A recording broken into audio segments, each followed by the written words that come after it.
Mental floss. It's Comedy Tonight with our guests, Billy Ribeck, Paul Rodriguez, Tim Settimi, D.F. Sweedler, and Rob Schneider. Some of America's brightest comics, and who knows what else. Now here's your host, Bill Boggs.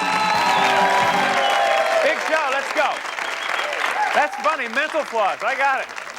Billy Ribeck's a busy fella. He's a regular in L.A. at the Improv and at the new club Igby's. And now he tells me he's written for Bob Newhart and Rodney Dangerfield. Here's Billy Ribeck. Go, Billy.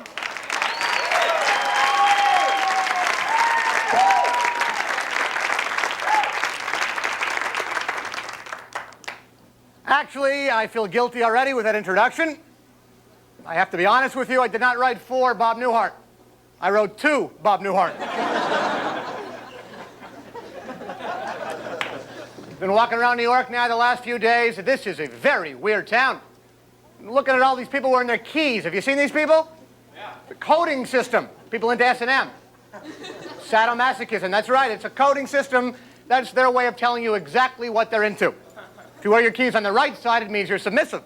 If you wear them on the left side, it means you're dominant. If you wear them on both sides, it means you're a janitor.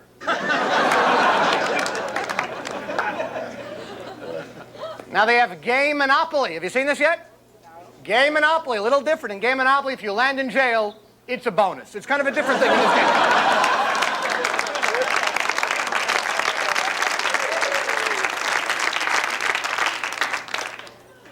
A lot of weird people out there. Madonna. Yeah, a little bit too sleazy for me, don't you think so? See those swell pictures in penthouse with the armpit hair. Is this attractive, ladies and gentlemen? Looked like she was giving a headlock to Willie Nelson. Am I right about that? Bob Guccione. Is this an amazing man? He was on the Phil Donahue show. Can I say that? Yes, okay. And he actually said that the pictures in penthouse are not pornographic. He said they're art. Bob Guccione said he's the Michelangelo of the 80s. I don't think so. I don't think Michelangelo ever said, "Hey, Venus and Mr. Milo, give me one of these, babe, will you?"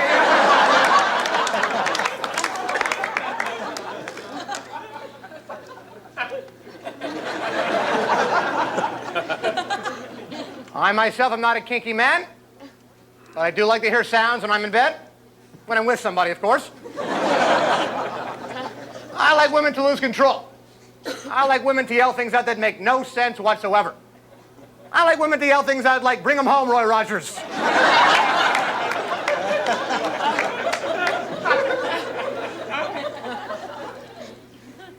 I was very lucky recently. I dated a female ventriloquist. We were in bed. She was moaning. The night table was gasping. It was unbelievable. The carpet had 4 climaxes. You had to see this to believe it. It was... There's a lot of weird sexual myths out there. Simultaneous orgasm. Does this really exist for you? I don't believe in simultaneous orgasm.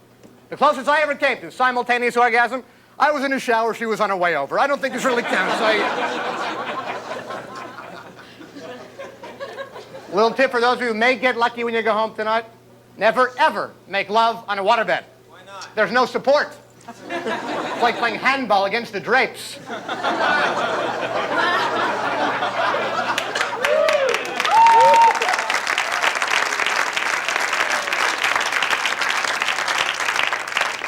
When you're with somebody, it's a whole different thing. That's the problem, I think. You got to be careful out there. A lot of weird places I don't like going to. You can't even go to a restaurant and be a mature human being anymore. Howard Johnson's. This is so annoying. It's at Howard Johnson's the other day. I swear to God. They have this fish fry on Wednesday, all you can eat. Don't believe it. I was there. The waitress makes you feel guilty.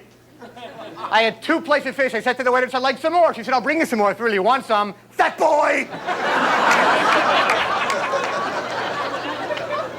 Haagen-Dazs. Haagen-Dazs. People think it's made in Norway or Denmark or Sweden. It's made in New Jersey. They call it Haagen-Dazs. They put the 2 stinking dots over the A. They charge you $8 a scoop. That's $4 a dot. If I owned a fast food place, I'd put 2 dots over the U, call it Burger King, and charge $84 a hamburger. You guys have been great. Thank you very much. We'll see you again. Thanks a lot.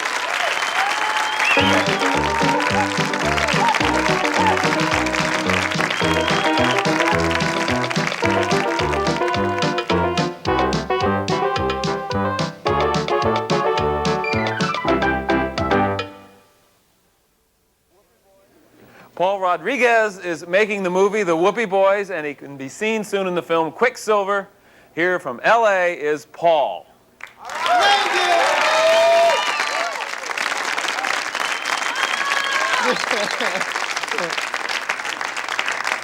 Buenos días, clase. ¿Cómo están?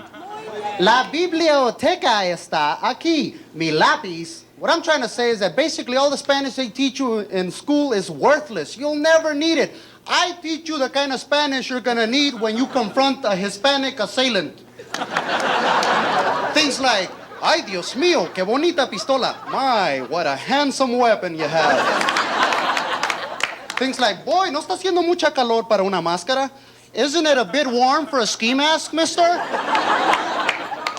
And of course, if you park in my neighborhood, you're going to have to learn how to protect your car. Things like, tell a guy, go, mira, nomás voy a estar en la drugstore un minuto y las llantas son nuevas. Please do not take the tires. I just bought them and I'll only be in the drugstore for 5 minutes. You laugh now, but you'll need it because Spanish is like everybody's talking Spanish. Iranians are talking Spanish. Because, you know, if they get deported, it's not that far. I'm telling you, they hang around here. There's a lot of them here. Apparently, you need somebody to drive your cabs. These people, the only thing I got against them is that they look like Mexicans. They do, man. They're short, we're short. They're brown, we're brown. They got money, we're brown. And these are hairy individuals. They go to California, they lay on the beach. I'm not talking about a little bit of hair. These people got hair in places monkeys don't. They got hair on their chest, on their back, on their buns. I'm talking Winnie the Pooh. And people that have a lot of body hair think that the rest of us who are normal are jealous of these people. They wear everything, man. They wear the smallest pair of bikini underwear. You know that. They got real small. They got hair coming out of every direction. I'm not talking about ordinary hair. I'm talking real thick Brillo pad. That's what I'm talking about. Some of this hair is actually going right through his swimming trunks. It's an ugly bulge. It looked like cactus fruit. So I told the guy, I said, hey, Ahmed, because, you know, that's his name. They're all named Ahmed. Don't try to say that because something green and nasty can come flying out of your mouth. And then everybody's going to be upset. But that's what I dig about New York especially, right? Because there's so many ethnic groups here. It's cool. Last night I was at an all-night disco. I'm not going to plug this place because it was like really, really a hip place to go. I watch everything from an ethnic point of view. I hope you Caucasians don't get mad, but hey, white people ain't got no rhythm. It's all right, you got jobs. I'll trade you. And of course, black people can dance. This ain't a racial thing. This is a fact. Black people can dance because they got big butts. I'm not lying. A black dude can cross the street and still hold traffic for a half hour going, yeah, girl, come on, baby. And let me tell you about Orientals, you know, not only can they not dance, they can't drive either. It's not their fault. They can't see over the damn dashboard. We're afraid in California. We got a whale that's in a river. But it's not a whale. There's a nuclear power plant there. It's a trout. Thank you, Mr. Boggs, and now back to you.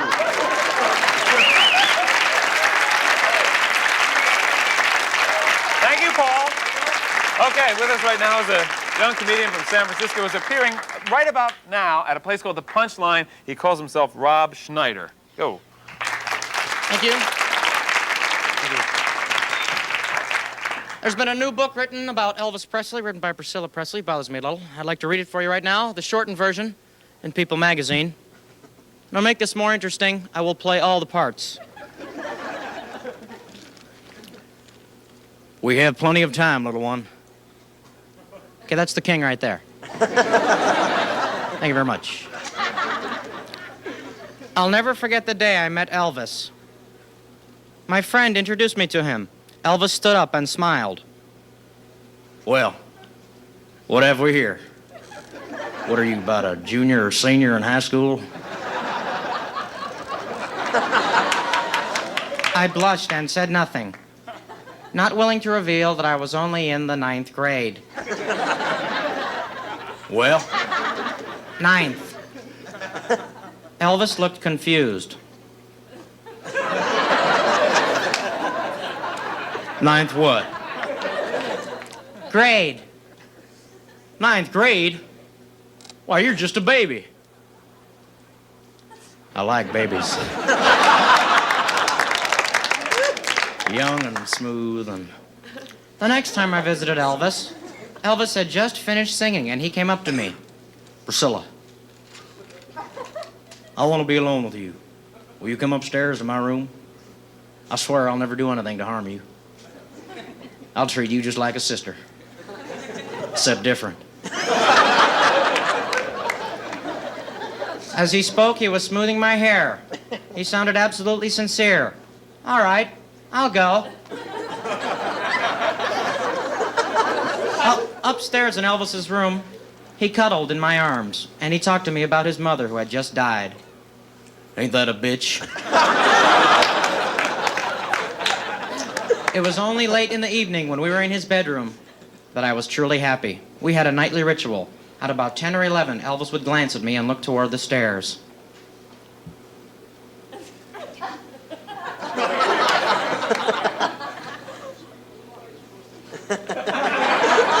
All right, I'll go. Quasar, out of our minds, into our hands. Then I'd casually proceed to his bedroom, where I'd lie in his bed waiting for him to appear. You're so pretty. You're just like honey, except different. One night when I went to see him, I fell asleep while waiting for Elvis to finish his karate class. Elvis had achieved the rank of black belt in an unprecedented 4 days. This had nothing to do with his celebrity status. He was now a full-time master of karate. When he saw how exhausted I was, he led me to his room where he placed a handful of small white pills in the palm of my hand. Priscilla, I want you to take these. They help you stay awake during the day, and during the night, and during the next day, and during all next month. What are they, Elvis? Well, they're just like vitamins, except better. Thank you very much. Thank you very much.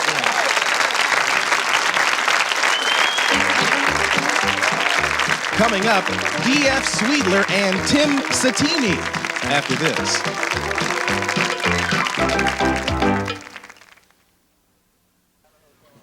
D.F. Sweedler can be seen at the Tropicana Hotel in Atlantic City, where he'll be playing the Gamblers Anonymous convention. Here he is now, D.F. Sweedler.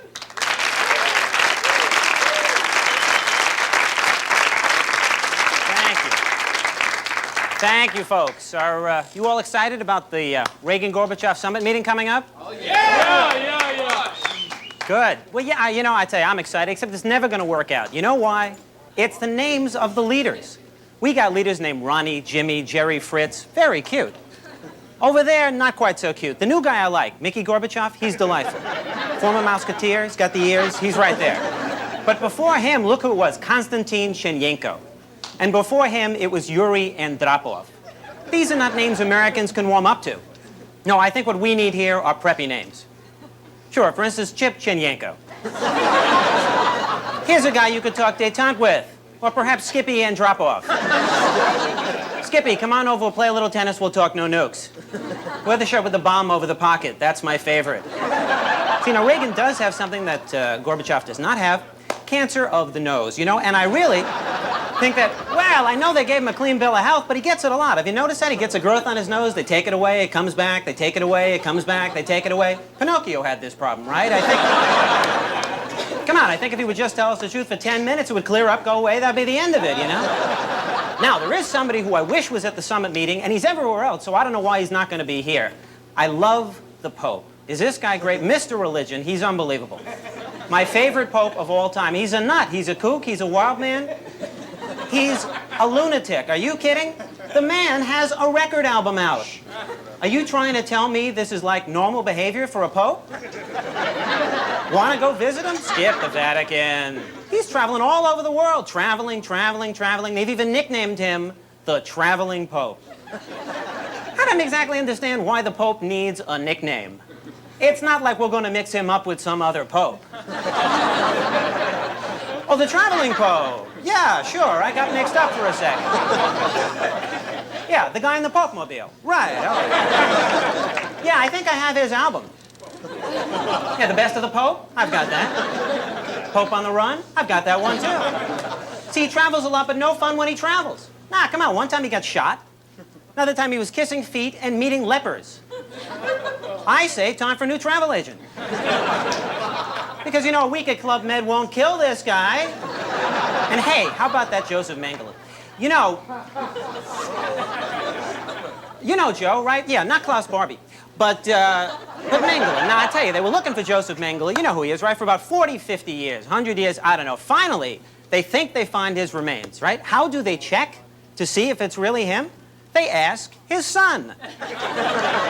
Why would he lie? It's him, it's him.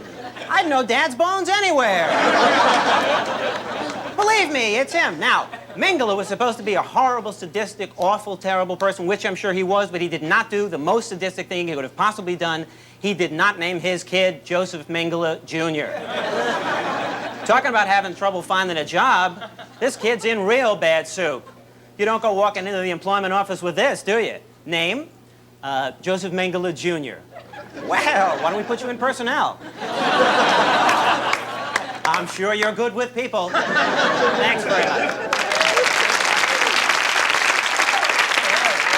Thank you, DF. Funny DF. Okay, with us right now is a comedian who is very popular on the college circuit, which is actually quite an accomplishment for a guy who graduated high school at age 32. This is Tim Settimi.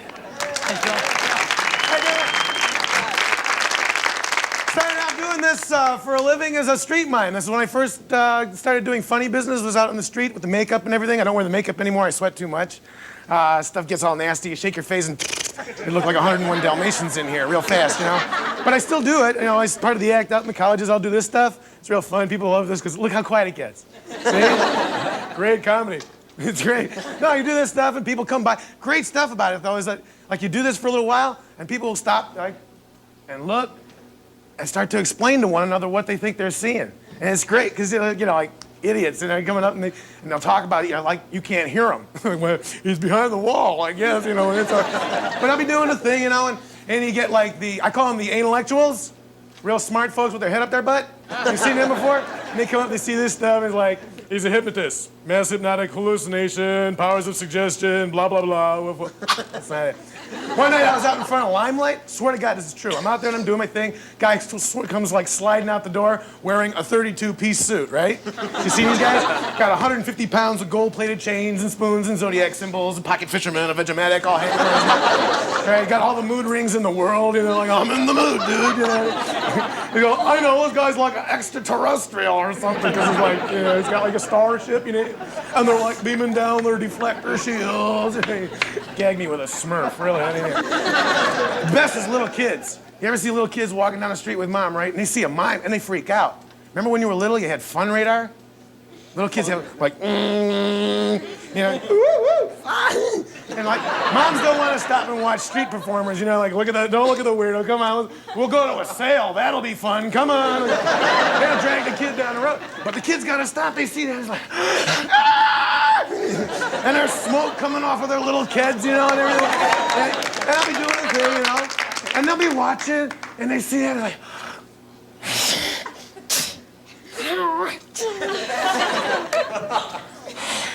say, Mommy, it's a magic man. Hi, magic man. Hi. Say hi to me, okay? Just come on, say hi. Huh? Oh, I'm sorry.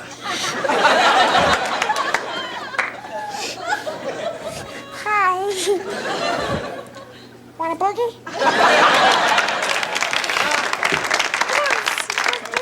Okay, just talk to me. Huh? He's a mime? Is he yours? He's not mine. Come on, you say hi, okay? Please? Are you on drugs? Come on, just say hi, kid, okay? You stuck up ass. Thank you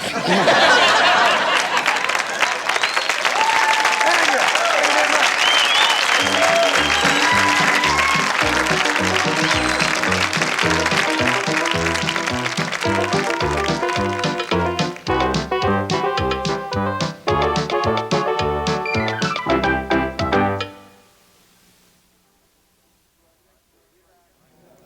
All right, thanks to our guests, Billy Ribeck, Paul Rodriguez, Tim Settimi, D.F. Sweedler, Rob Schneider, and of course, our announcer, Mark McEwen. Just want to say to Rob, thank you, Mama. Always wanted to say that. What's it like being Elvis on the road? How's that affected you? Well, it's good because I'm away from my girlfriend and I'm too possessive. It's like, it was her birthday a couple of weeks ago and I gave her a beeper. Dave, how long have you had that beard? You know, it's funny you should ask that. I was hoping it would be. Yeah. It really is, because I've had, about 15 years. I think only Castro has had it longer, as a matter of fact. You had the same beard before? Exactly, yeah. We borrowed it from one another. Billy, did you have fun on the show? I had the time. You know, I swear to God, look at his face. Look at my face. It looks like the two of us have you guys hostage over here. Doesn't it? Wait a second. Okay, I kind of feel like a passenger on the Achille Lauro.